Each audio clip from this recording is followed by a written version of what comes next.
This is the LEGO Star Wars 2023 Death Star 2, given set number 40591 with 289 pieces. It is the main LEGO Star Wars May the 4th be with you promotional item for 2023. LEGO.com values this at $25. However, to actually obtain this set, you have to spend $150 or more through LEGO during the May 4th period for 2023. Opening the box, we'll find 2 numbered bags, plus 2 more numbered bags, and our instruction manual, which has nothing special about it. I think cute might be the first word that comes to mind for many people when they first see this Death Star 2. It's definitely small in stature, and compared to that one from 2005, well, there really is no comparison. Coming into this set, the one thing that I thought I really wasn't going to like is this 40th anniversary return of the Jedi brick, and unlike on the diorama sets, it doesn't feel as much in the way here, and for some reason I actually kind of like it. It does kind of remind you of the placement of a UCS plaque on a UCS Death Star, so it kind of works from that perspective too,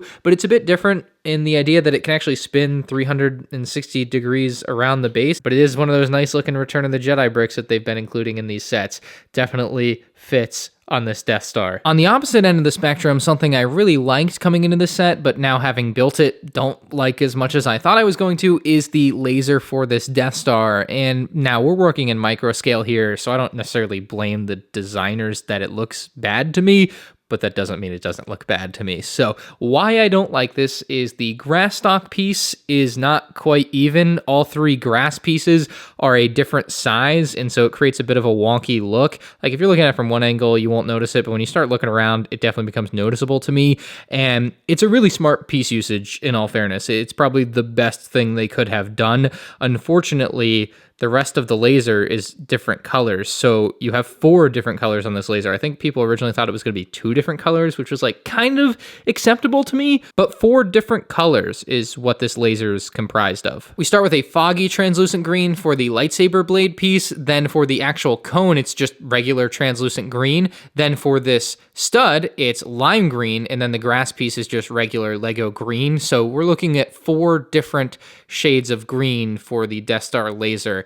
Just too many there. I mean, the design of it is really smart, good part usage, but the colors being 4 different colors, oh man, yeah, not great. So you can't even just remove it to alleviate that issue and have the unactivated Death Star laser, because this is what holds the dish piece in. Now, before I show you the 2 Easter eggs on this Death Star, I gotta say the paneling on it is quite nice for the scale. I mean, there's certainly gonna be gaps at this scale, but I think they did a really good job overall, and they created a really cohesive look, very round shape for a pretty small Death Star here, and even the incomplete side of the Death Star 2 looks really cool to me. Like, just like it did on the bigger version from 2005, it just feels right to me. So really also like that use of the droid arm underneath. To access the first Easter egg, all you have to do is pull down on these panels, and you may notice the Death Star is, yes, that wobbly. It's not a very heavy model, so it does move quite easily, but with all the panels down, we can see what is a micro scale version of the Death Star final duel: Luke Skywalker, Darth Vader, and the Emperor up top, and even the stairs leading up to him. I think this supersedes the Super Star Destroyers Easter egg with the Bounty Hunter meeting as the coolest Easter egg in LEGO Star Wars history, but let me know what you prefer in the comments below. Anyway, this was a super welcome surprise during the build. It's not often that I get to see something for the first time when I'm actually building the model, so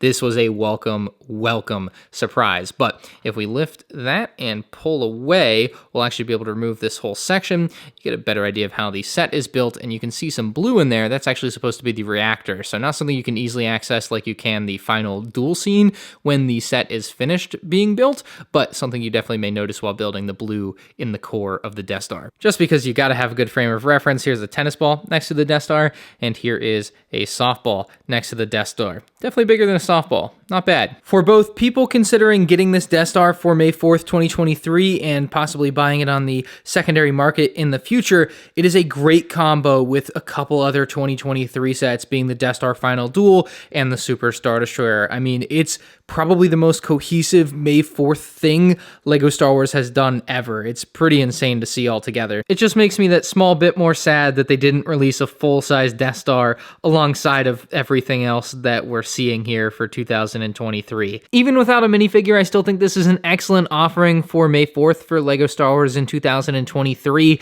I definitely feel like they should have done a minifigure for the lower priced slot for May 4th, but this set doesn't suffer from not having a minifigure itself. yourself. I'm going to give this promo an 8.3 out of 10. I thank you for watching my review, and you can check out more 2023 LEGO Star Wars set reviews on the end screen now.